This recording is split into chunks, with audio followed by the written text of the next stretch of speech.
A teenage Tony Stark battles evil with his revolutionary power armor technology. The scene opens with Tony Stark working on his brand new power armor. Beside him is his best friend James Rhodes. James, or Rhodey, tells Tony they have to get going because they will be late for school. Eager to show his genius, multimillionaire, inventor father, Tony decides to skip school and tells Rhodes he will talk to him later. Tony's father, Howard Stark, is the CEO and founder of Stark Industries. Tony shares his father's gift of being highly intelligent, and they often bond over competitiveness to invent new technology and work on projects together. Tony even helped his father design the security systems for Stark Tower, the 83-story building in the middle of New York City that acts as the main hub for the company. Everything about the building, and anything the Starks invent, is sleek and futuristic. Tony enters Stark Tower with excitement, greeting every person by name, each responding with a warm and welcoming hello. Each door opens and closes automatically, detecting if a person is nearby. Walking these halls for the 1000th time, Tony finds his way into his father's office,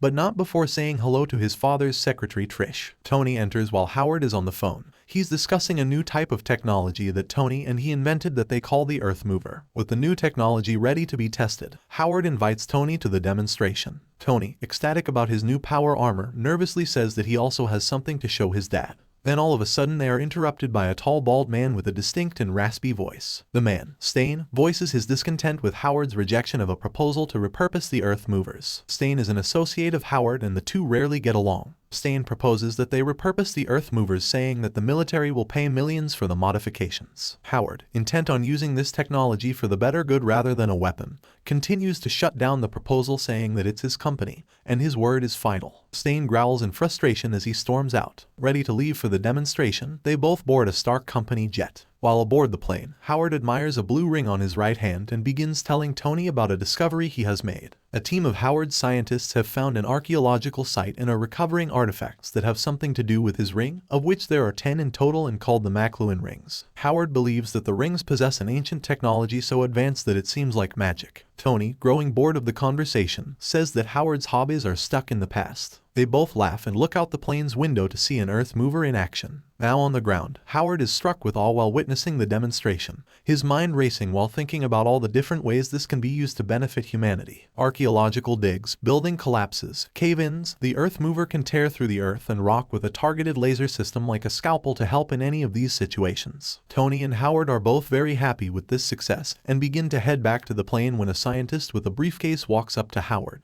He places his ring in the briefcase and they carry on. Howard explains that he's only parting with the ring for a day so his science team can analyze and compare it to new artifacts that have been discovered at the site. Back on the plane, Howard receives a video call from Stain. Howard is growing nervous about Stain's obsession with weapons and fears he will have to let him go from the company. Tony wants to prepare for his demonstration before they land, so he goes into the back room to give his father some space. Howard answers the call and Stain immediately demands to talk to him about the Earth Mover deal, saying that he will give Howard one last chance to reconsider. Howard once again refuses. Tony suddenly notices a piercing bright white light coming from a vent and puts his arms in front of his face to shield his eyes. A deafening hum can be heard getting louder and louder. The white light consumes the plane as it explodes. Tony manages to scream out in terror for his father when his world falls apart. Months later, a now orphaned Tony Stark residence with the Rhodes family. He wakes up one day and we can see the mini arc reactor in his chest protecting his heart. He decides to go over to Stark Industries with Rhodey and talk to the new CEO Stain.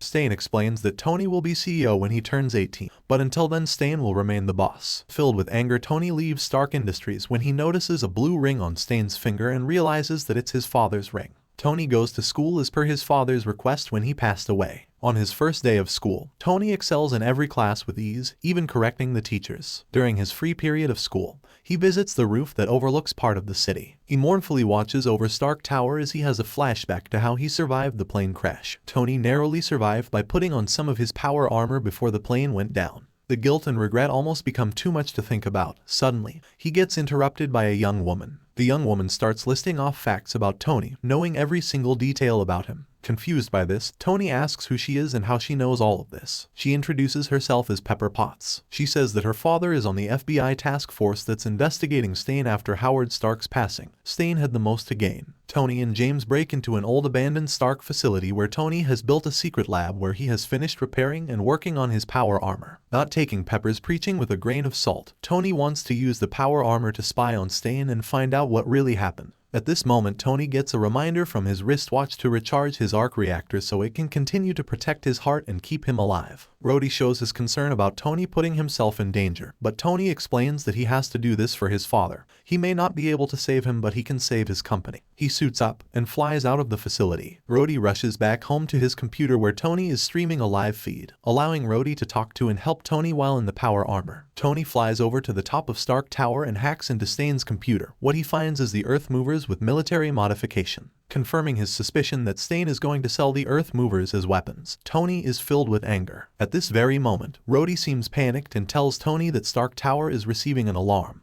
There is an out-of-control train that has been rerouted for Stark Tower and appears to be accelerating. Tony flies down to the track and uses the power armor's immense strength to push the train rail and switch the tracks, rerouting the train away from Stark Tower. Tony's premature celebration is cut short when Rhodey yells at Tony, telling him that the track he switched the train to is unfinished. The train is now going to crash into the middle of the city. Tony flies down faster than a lightning bolt and grabs hold of the front of the train, eventually bursting into the front car. Rhodey tells him to stop exerting so much energy. His arc reactor still needs to be recharged, and he could hurt his heart. Tony bravely cuts the back cars loose from the train, allowing them to stop safely on the track. Terrified civilians look up as they witness a train car hurtling towards them. Thinking to be doomed, they scream out for help. At the last second, Tony swoops in and catches the train car, gently setting it on the ground. The civilians cheer loudly for their new hero, a hero they call Iron Man. Tony vows, from this point on, to become Iron Man so he can help people and find out what happened to his father. A darkened and menacing office, at one time belonging to Howard Stark, is now home to Stane. He sits at his desk while he, his scientists, and associates watch footage of Iron Man saving people in downtown New York City from an out-of-control train. His temper grows as Iron Man's fame permeates the news. He demands to have the Iron Man power armor technology when all of a sudden they are greeted by Iron Man hovering outside of the office. He's about to punch through the window but is interrupted by news helicopters. Not wanting to harm innocent people, Iron Man is chased out of the city and flies back to base. Meanwhile, in a desolate temple filled with ancient Chinese architecture stand rows of soldiers wearing armor as dark as midnight. Before them is a throne, and sitting on the throne is a hulking man with a heavy baritone voice. He wears royal samurai armor, black as well but with gold accents. The man's name is Xinjiang, but he is known as the Mandarin. He is inspecting a picture of Iron Man and is told that he was last seen near Stark Tower in New York City. Stane believes that Iron Man will stop the Mandarin from seizing control of the McLuhan rings. The Mandarin throws the picture in a fit of anger and demands it's his by right. Out from the shadows comes his stepson Temujin Khan, who now prefers to be called Jean. Jean tells his stepfather to be careful with Iron Man. Filled with rage, the Mandarin throws him to the ground. He tells Jean he will never know true power. It is he who is wearing the ring of the Mandarin. Back at school with Tony and Rhodey, they meet up with Pepper on the rooftop and tell her about the Earth Movers deal, and start brainstorming ways to stop Stane from selling them. They hear helicopters fly over the top of them, and they look up and see an Earth Mover being flown through the city. Tony suits up as Iron Man and starts to investigate. At the Mandarin's lair, an out-of-breath messenger rushes into the throne room and kneels in front of Jean. The messenger has information for the Mandarin and asks where he is. Jean says it's just him but tells the messenger he can tell him the information anyway. The messenger tells Jean that Stane is going ahead with the deal and has the ring on him.